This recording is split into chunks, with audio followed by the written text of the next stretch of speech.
Hey guys, Sam's on 10 here, and I'm going to be showing you today how to solve a Rubik's Cube.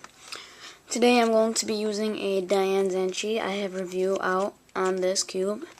One of the best cubes that I have, probably the best actually. So go check out that review if you want. But the reason I'm not going to be using a Rubik's brand, because that's probably what most of you have, is because if you look at mine, yeah, that's how it looks. This thing is like 3 years old, and it just got ripped up from me using it a lot. So I'm going to be using this, and plus this looks a lot much better, but just maybe since the outline is white and this is white, but that's no problem. So on to the actual how-to. First, before learning how to solve it, I will show you the notation, which means the movements. To move the up face, it's going to be the face that's on top of you. So let's say we're holding the blue as our front face. The top face is white, so we will rotate the white side. If I say up, you will turn it clockwise. If I say up prime, it would be counterclockwise. Now, if you're going to write these algorithms down, which would really help if you want to try to memorize them, which I do, then up would be just, well, not only up, but all the movements. The very first letter that it starts with, like front would be F, right would be R. Then if I said it regularly, which means clockwise, then you would just write a R. If it was right prime, you would put an apostrophe above it. So just let you know, if you want to write down the algorithms, you can do that. Now, you guys are probably wondering, what are algorithms? Algorithms are moving the cube in certain ways without messing up your progress. So let's say you have the first side done, and you try to get another side, but that's not what we're going to be doing. But let's say you try to get another side. By the time you get that side, this is going to be all messed up. So that's just what an algorithm is. So the right side, as you can tell, is the side that's on the right. So you will turn this. Left is the side that's on the left. Turn that. Front is, of course, the side that's facing you. You will turn it like this. Down is the side that's on the bottom. And back, but we won't be using this, but just to let you know, is the side that's all the way on the back of you. So that.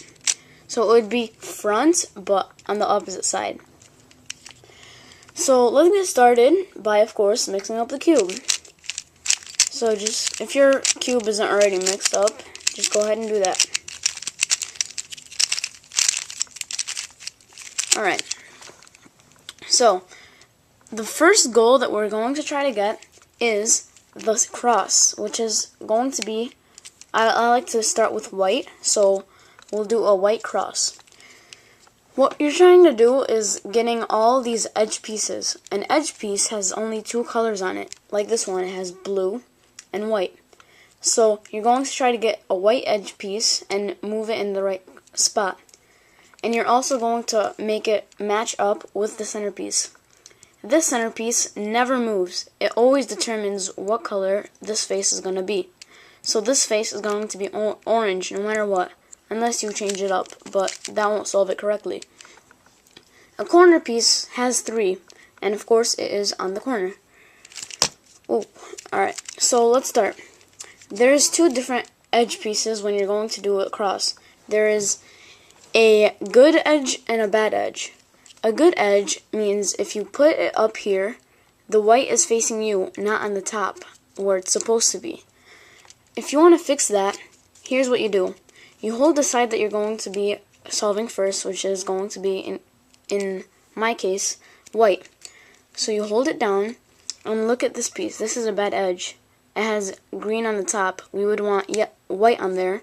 So then if we turn the front face twice, it would be down there. But this is green. So what you want to do is find the color that it matches. Here's green, and green is also here. So we'll move it on top. You see how that does not match? That means it's a bad edge. To fix that, all you have to do is rotate it either right or left. I use right. And you're going to, so you move it up, you move the up face either left, which means clockwise, or to the right, counterclockwise. So let's say we're moving it to the right.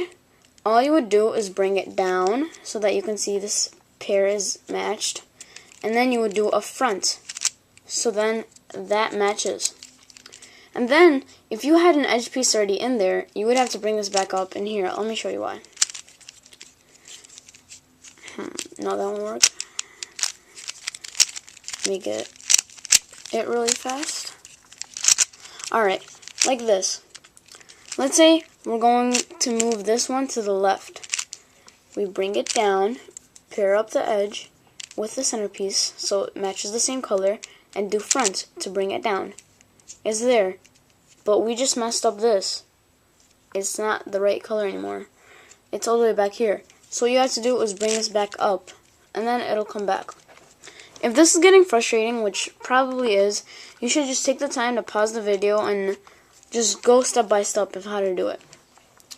I might be confusing you a little bit because I never said it was going to be easy, but this is the easiest method that I'm teaching you. So there's lots of other YouTubers that can explain it well, but I'm going to show you how to solve it, because why not? So just continue doing that with all the edges. If it is a good edge, white will be facing on the top. And just to let you know, the side that we're doing is always going to be on the bottom. And if you notice, these are paired and these are paired. You always have to match it with the color that the centerpiece matches with. Like this piece is white and green, and it matches the green with the green. You see that? So that's what you're trying to get. Along with this, orange and white, and it matches. Here, let's do this one. This one is white and blue, and I can see that it matches. By moving the top face, I can see that it matches here. You see that straight blue line right here? All you would have to do is rotate the front side twice to bring it down here. It was like this up here. So all you have to do was to bring it down here was to rotate it twice. See what I did there? So let me explain a bad edge again. Alright, so this is a bad edge, because the bad edge is the hardest. So you're going to find this piece, a white piece. It has to be an edge piece, the one with two colors. So you look at the other color. It has white and red. So you look for the red centerpiece, the one in the middle. Here it is. So you would move it to the to the right, bring it down so that this pairs, and then do front so that it comes down here. And then you are going to put this right face back up, so that would be a right. So you fix this. If you did all this correctly, you should have this cross. To see how to do the first layer, go to part 2 of this video. Well, of this series of how to solve the Rubik's Cube. See you then.